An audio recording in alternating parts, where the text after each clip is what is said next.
Out here harvesting corn in Auglaize County today. Joel Penhorwood here for the Ohio AgNet. This Cab Cam series brought to you by the good folks at Precision Agri-Services, Inc. More information online at precisionagriservices.com.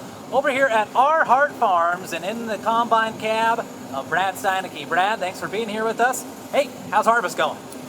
So far, so good. As you can see, we're just getting a little bit of start on corn.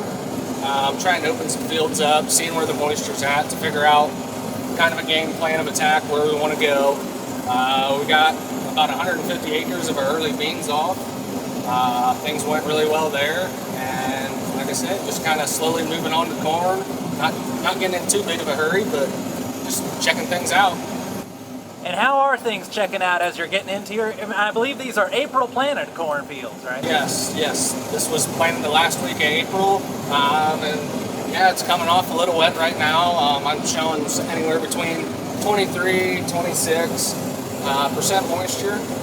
Yields are looking pretty good so far, though, from the little bit that we ran across the end, so it still looks to be a pretty hopeful harvest.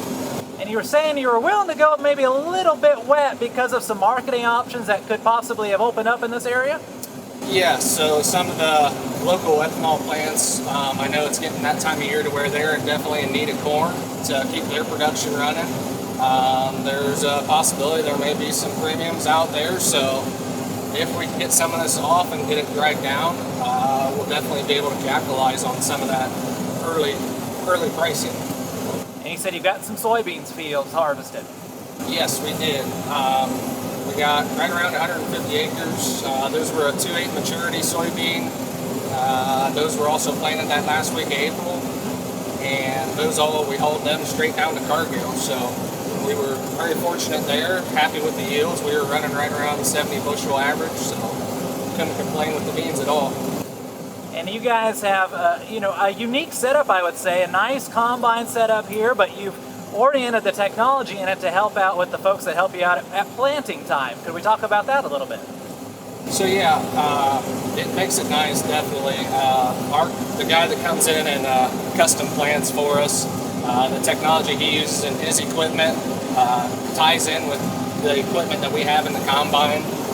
So everything at planting transfers over come harvest time, and then from there it lays out our what corn hybrids and soybean varieties we're running, and then at that point we're able to basically forward all this info right back to him, and we can pull that straight off the computer at that point and use the yield maps for soil type and fertilizer recommendations.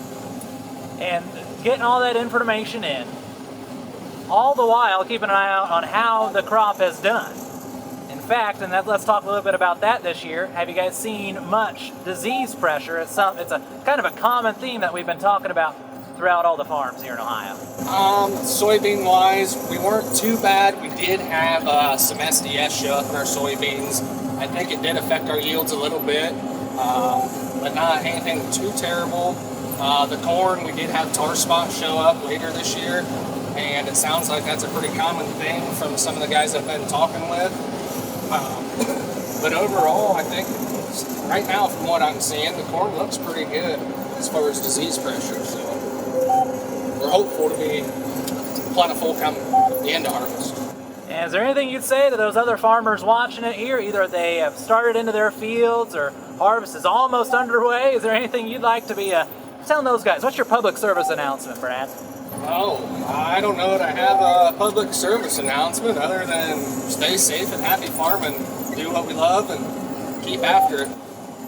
And it's a good life that way. We're keeping it after it out here at R-Hart Farm with Brad Steinke in Auglaize County, joining us for a corn harvest cab cam. And it's good to see things get underway here in early October. I'm Joel Penhorwood for the Ohio AgNet. This cab cam series brought to you by Precision Agri-Services, Inc. Thanks for tuning in. This Cab Cam series is made possible by Precision Agri-Services, Inc.